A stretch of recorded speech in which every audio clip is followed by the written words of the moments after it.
Liberation Army? The Symbionese Liberation Army. Which I'm not familiar with these people, but it seems like they're a far left radical group. Yes. Now, this was my first political memory as a kid, as I remembered Patty Hearst being kidnapped. As a kid, I was like, "Oh my God, what happened?" And it was a big news. And if you notice, they have the coolest logo, the 7-headed cobra.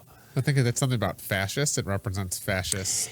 It's it's pretty involved. Okay, Symbionese is a made-up word for symbiosis, and the 7 heads are supposed to represent like the 7 qualities of Kwanzaa. I always just thought the 7 heads would represent the 7 members of the stupid group, but it was Donald DeFreeze's his own personal interpretation. But it's just but also it's a cool thing. In Southeast Asia, they use that that's a symbol too. In Cambodia, you have it. It's pretty cool. I saw this image. It's a death to the fascist insect. It looks like a cobra head almost. Yeah, the fascist insect, they're not into that. And this is a really unique group. In the one founding member, Donald DeFreeze, he had a rough life. Like his father broke his arms like 3 times, which is pretty bad, pretty sad. So eventually, he basically ran away from home, and he came to Buffalo. Oh, He's really in Buffalo, and but eventually, he had a real troubled life. So he committed all sorts of crimes. He was similar to the Joker in a lot of ways. A lot of his crimes would involve bombs, and once they caught him, like Pee Wee Herman style, on a bike, of course he had a bomb on the bike, and he had some sharp knives and stuff. So it was like he's a really troubled guy, and he was he was one time they caught him on top of a bank with a bomb, trying to get in, and another time he ran away from his wife we had 3 kids with, and they arrested him for that. Really? He may have had a bomb at that time. They think they were registered as like a terrorist organization by the FBI. Right? It did became when it started when Donald DeFreeze or Sin Q basically escaped from prison the one time. He was really sneaky. It was pretty like the way he escaped. He basically just walked out. Because it was like the 60s. Yeah, the minimal security. And you could get away with crimes. Also, he was probably a snitch. He was very likely that he was a snitch, and they gave him really soft assignments. And they put him in Vacaville, which is a very soft prison. And they put him in like prison relief, and they're like, hey, don't go through that door. So he kind of cozied up to the people, watching him. And basically, there's a guy named William Wolf or Bill Wolf, and he was a student from Berkeley, and they had a student criminal like exchange program, which is a bad idea. So these students would come in and they would learn from the Black Panthers, and the inmates and stuff, and they were already radicalized, these students, and they kind of admired the criminal different black criminals because the thought process was that someday they would start the revolution. Yeah, so what was their ideology? I mean, they're far left, or they're far left, and they would basically, their idea is they would start a revolution, and eventually it was like, and they threw it all together, like they're pro-feminist, against racist, they're going to go communist, the whole deal, liberation for everybody, but they were going to have to kill a lot of people to do that. To do it. Seems like that's always, it always gets in the way of people. And it did seem that they were kooks. They were highly educated, like the students were highly educated kooks who basically found it's weird because there's parallels to Manson, and that you had a sophisticated criminal meeting a bunch of dopey white kids who were from middle class. But in this case too, the white kids kind of influenced Sin Q. They made him their leader. It was really bizarre kind of dynamics. Because it was a black liberation movement with all white people, just one black leader. So he was like the boss, which is pretty good, And like, but basically he escaped from prison. He went to the San Francisco Underground. He went to a place called the Peking House, and his old buddies helped him out. Well, the first woman to help him out was a woman named Ms. Moon. Her name was Patricia Solozek, and she was like the first one. Ms. Moon. She was a radical feminist, and she was like living with her girlfriend, and she took him in, and they hooked up, and then eventually these other characters came in, like William Harris, a guy named William Harris, Tico, who was a real jerk, and his wife, Nancy Ling Perry. No, it wasn't Nancy Ling Perry. It was like Emily, a woman named Yolanda, Emily Montaga. There's a bunch of So what were they trying? I mean, they want a revolution, but what were kind of some of their tactics to get the revolution? Just killing people and espousing ideals. Well, they had been very influenced by left wing like movements, and like one of the things, they watched movies like of South American people, and they in one of the movies they captured like a politician's daughter. And they took it was a politician, and their idea was they would commit crimes and then do things like give things to the people, and they would at that time, like the same way the people on the right now think that there's going to be a revolution if things don't go their way. People on the left honestly did believe there was going to be a revolution, like right around the corner. They honestly believe that, and so there's similarities between those times and these times. So they're kind of Well, I guess I was trying to connect because were they considered woke for their time if they were far left? Or, they were. How was the far left back then? How was it compared to the far left today? There were 1,000 bombings. 1,000 bombings a year. Like, that's insane. Of just this group or just total? Total. That's the thing. There were different groups, and they were kind of competing with each other. So it's kind of like the mass shooting of the day. It was just bombs. Exactly. It was just bombs, and they shot down a helicopter. Somebody shot down a helicopter, and just stuff. And there were and there were people like some of the groups would go and fight with the police. Like some of the people were involved with groups like that, where they would just fight the cops, which is insane. They would go into riots with helmets on and like clubs. So things were more intense. It was like, and cops were referred to as pigs. Really? Yeah. Then what year frame was this? I think 1970s. It was like 19. He got out in 1973. That's what he got. It was 1974 when they finally got Patty Hearst, and they were a bunch of dummies. One of the first things they did was there was a really popular school superintendent in Los Angeles. His name was Marcus Foster, and he was the first black superintendent. Popular guy, everybody loved him, but they were having problems at the schools, so they had a plan of giving kids security cards. Now, the SLA heard this, and that drove them nuts.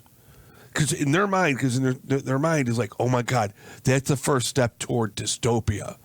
Like, I've heard this argument before. When any little rule, they're like, oh yeah, first there's cards, and then they're watching you, then there's cameras everywhere. Well, they're kind of right. I don't know if the cards were the first step, but yeah. Yeah, eventually, you have cops in there. There's cops in the schools now and cameras everywhere. But they really thought that was like the first step toward total fascism. And so basically, they killed him. This nice guy who everybody liked, and they thought they would be heroes. And people on the left, the Black Panthers, were like, the heck with you, you know. And because this was a nice place, and it was the first thing they did. And there's a weird thing about it. Donald DeFreeze later called himself Sin Q. It's kind of like, that was like his Batman. That's the feeling I got out of it. Like, it kind of represented everything he wasn't. Yeah. You know, he was an educated guy who was really helping people.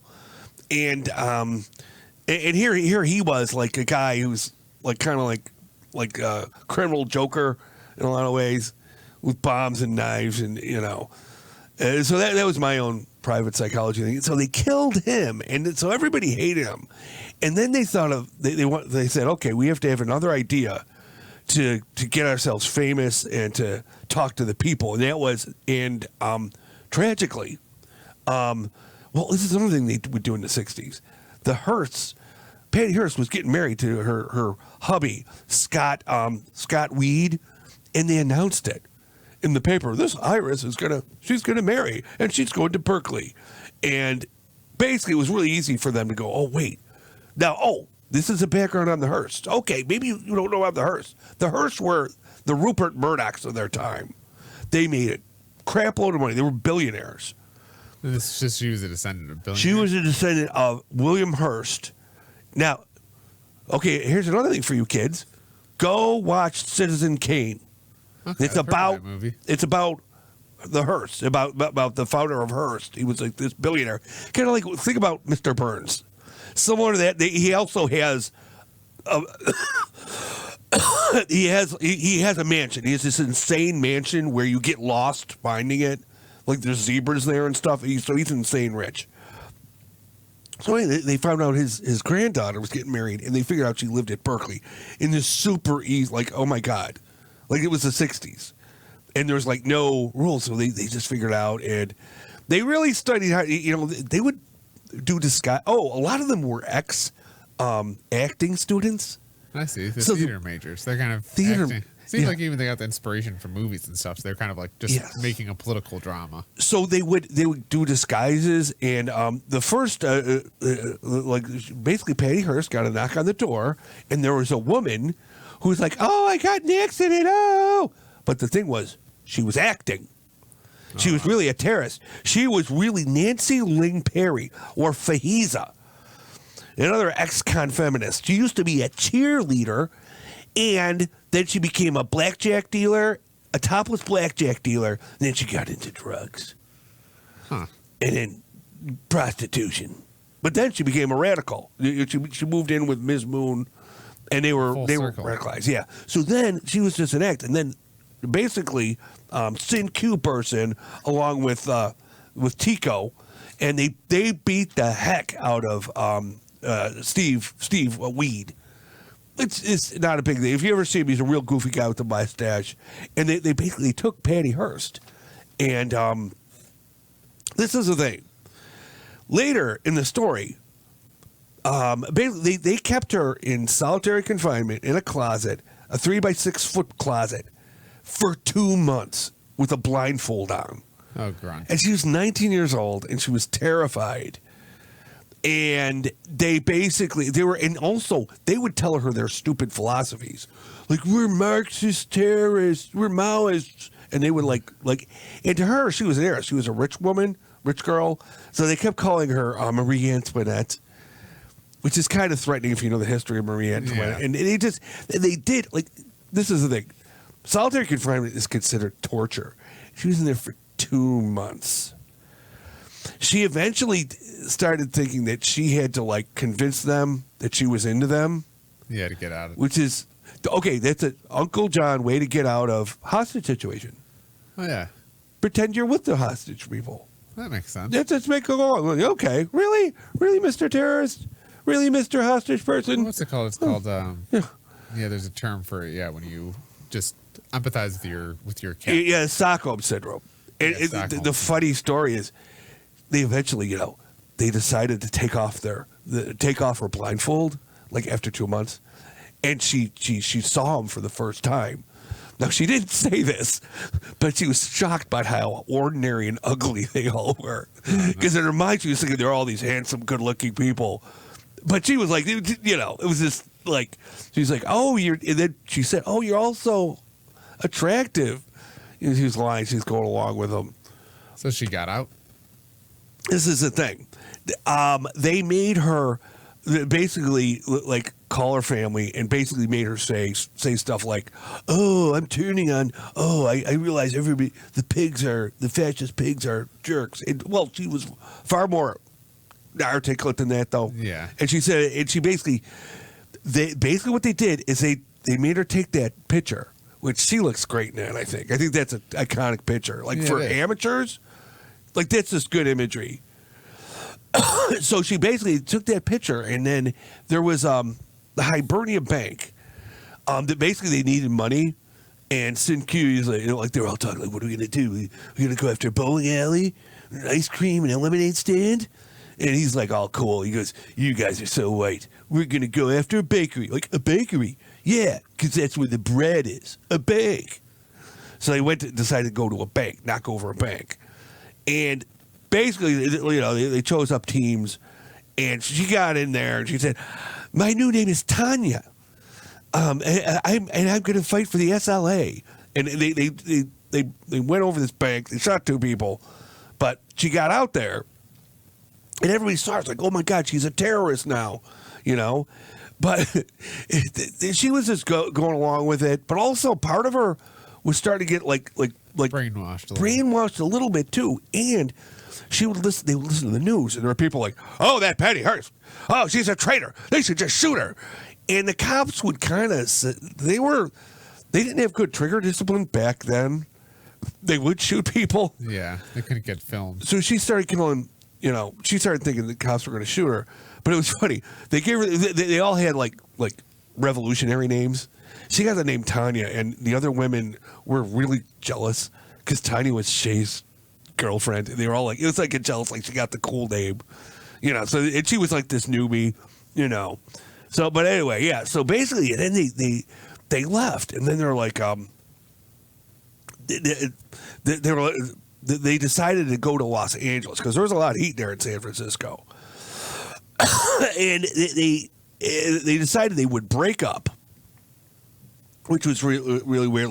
Like she would go off with a married couple, Harris, the guy Ms. Moon. No, not Ms. Moon. It was Tico and Yolanda.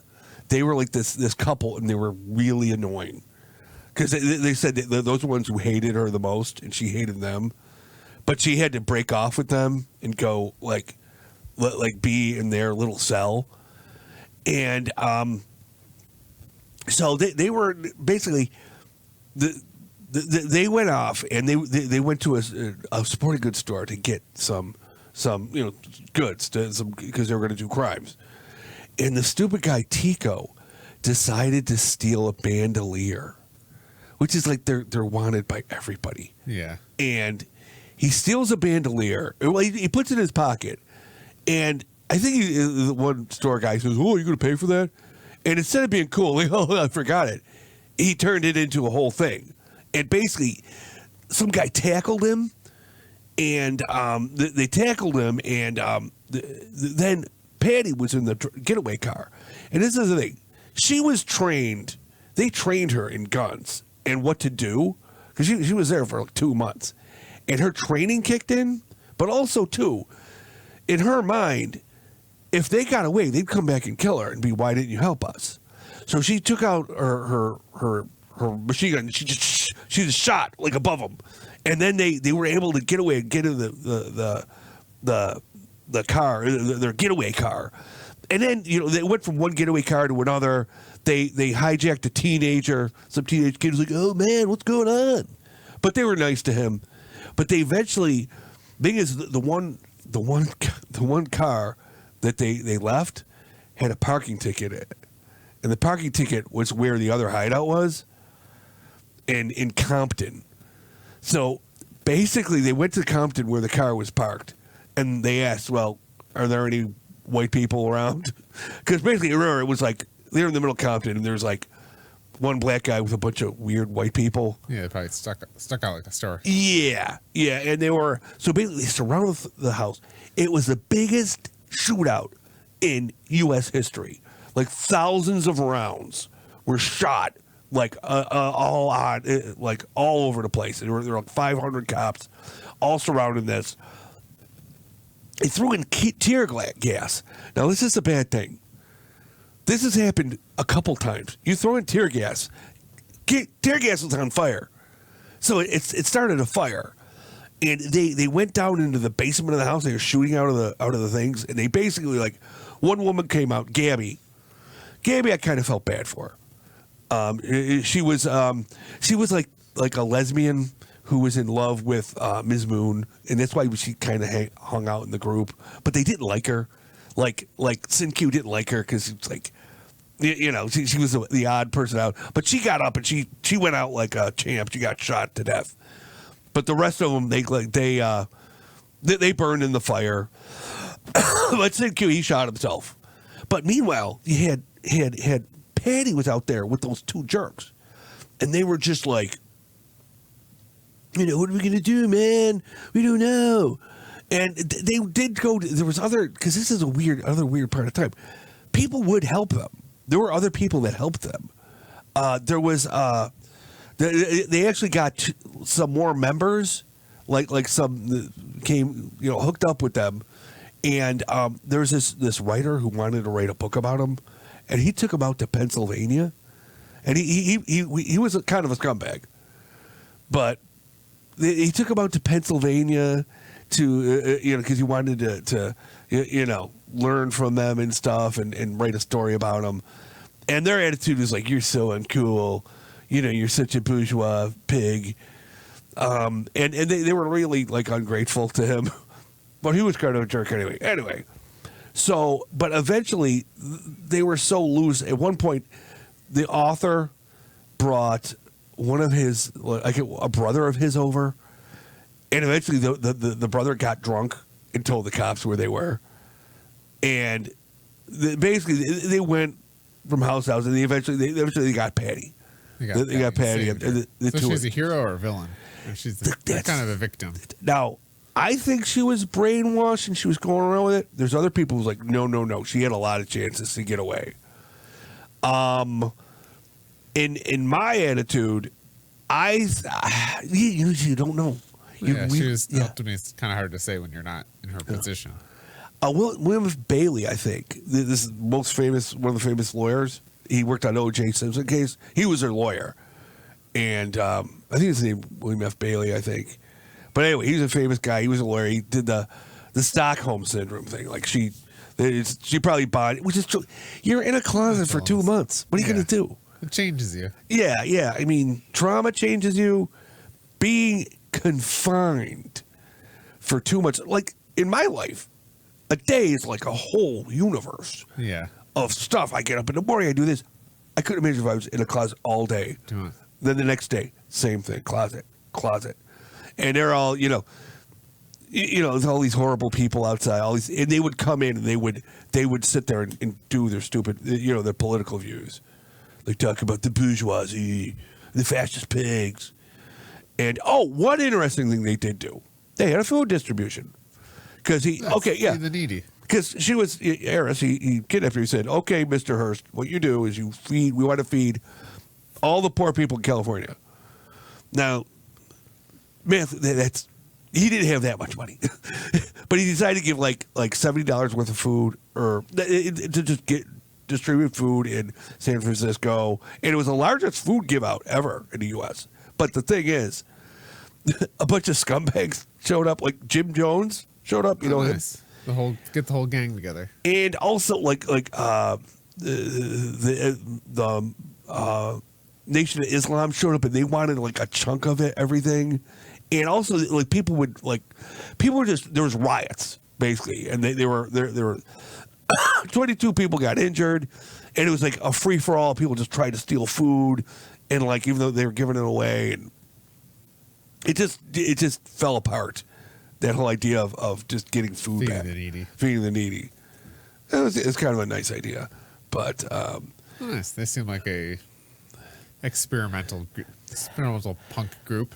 Yeah. It's a bunch of it was one of those things that could only happen back then, because now they remind me a lot of Antifa. I think that at least in the, and not saying Antifa is right, but I think that's really the only far left kind of radical group. But remember, back then, that was liberal culture was a lot of it was like that. Like if you listen to the literature, it was crazy. The things people would say, and you could hear it like in songs. The things they'll say and things they allude to. Yeah, peace and harmony. These weren't all peace and harmony. Yeah, it seems like. And this was also a time when they had the Peace and Harmony 60 days, and then it was like the acid was the 70s, where it was just The Vietnam War ended. He had the drug trip kind of. Yeah, and like the war was over. People they were just angry weirdos or people around. Like who do we fight now? It was another thing. Like they still wanted to fight, even though the Vietnam War was over. Civil rights had gone through. So, but they were still around. Didn't really have a purpose. Yeah. Oh wait. Well, yeah. So that's the Symbionese Liberation Army. Yeah. So, oh wait, remember, they're on the list. They're on the Uncle John enemies list. Ah. Yes. It's an ever-growing list. Yes. Stay off the list. It's naughty or nice, but yeah. Yeah. There's something with Santa Claus there. Yeah. Get on the naughty list here on Uncle John's enemy list.